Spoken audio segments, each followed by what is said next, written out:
जय श्री राम दोस्तों। आज की कहानी है बालक ध्रुव के ध्रुव तारा बनने की।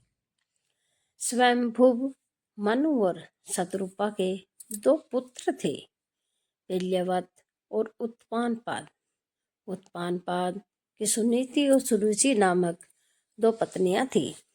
राजा उत्तानपाद और सुनीति से ध्रुव और सुरुचि से उत्पम नामक दो पुत्र उत्पन्न हुए। यद्यपि सुनीति बड़ी रानी थी, परंतु उत्तानपाद का प्रेम सुरुचि के प्रति अधिक था।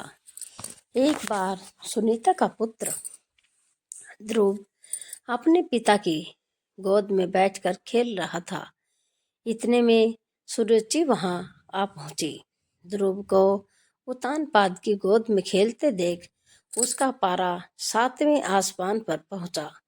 सौतन के पुत्र को अपने पति की गोद में वह बर्दाश्त न कर सकी। उसका मन ईर्ष्या से जल उठा। उसने झपट कर बालक ध्रुव को राजा की गोद से खींच लिया और अपने पुत्र उत्तम को उसकी गोद में बैठा दिया तथा बालक ध्रुव से बोली, अरे मूर्ख, राजा की गोद में वही बालक बैठ सकता है जो मेरी कोख से उत्पन्न हुआ हो। तू मेरे कोख से उत्पन्न नहीं हुआ है, इसलिए तुझे इसकी गोद में या राज सिंहासन पर बैठने का कोई अधिकार नहीं है। 5 वर्ष के ध्रुव को अपनी सौतेली माँ के व्यवहार पर क्रोध आया। वह भागते हुए अपनी माँ सुनीति के पास आए तथा सारी बात बताई। सुनीति बोली, बेटा, तेरी सौतेली माता सुरुचि से अधिक प्रेम के कारण तुम्हारे पिता हम दोनों से दूर हो गए हैं। तुम भगवान को अपना सहारा बनाओ। माता के वचन सुनकर ध्रुव को कुछ ज्ञान उत्पन्न हुआ और वह भगवान की भक्ति करने के लिए पिता के घर को छोड़कर चल पड़े। मार्ग में उनकी भेंट देवऋषि नारद से हुई। देवऋषि नारद ने बालक ध्रुव को समझाया, किंतु ध्रुव नहीं माना। नारद ने उसके दृढ़ संकल्प को देखते हुए ध्रुव को मंत्र की दीक्षा दी। इसके बाद देवऋषि राजा उत्तानपाद के पास गए। राजा उत्तानपाद को ध्रुव के चले जाने से बड़ा पछतावा हो रहा था। देवऋषि नारद को वहां पाकर उन्होंने उनका सत्कार किया। देवऋषि ने राजा को ढांढस बंधाया कि भगवान उनके रक्षक हैं।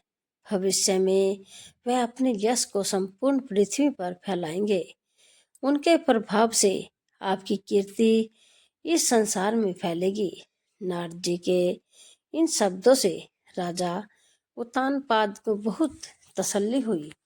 उधर बालक ध्रुव यमुना के तट पर जा पहुंचे तथा महर्षि नारद से मिले मंत्र से भगवान नारायण की तपस्या आरंभ कर दी।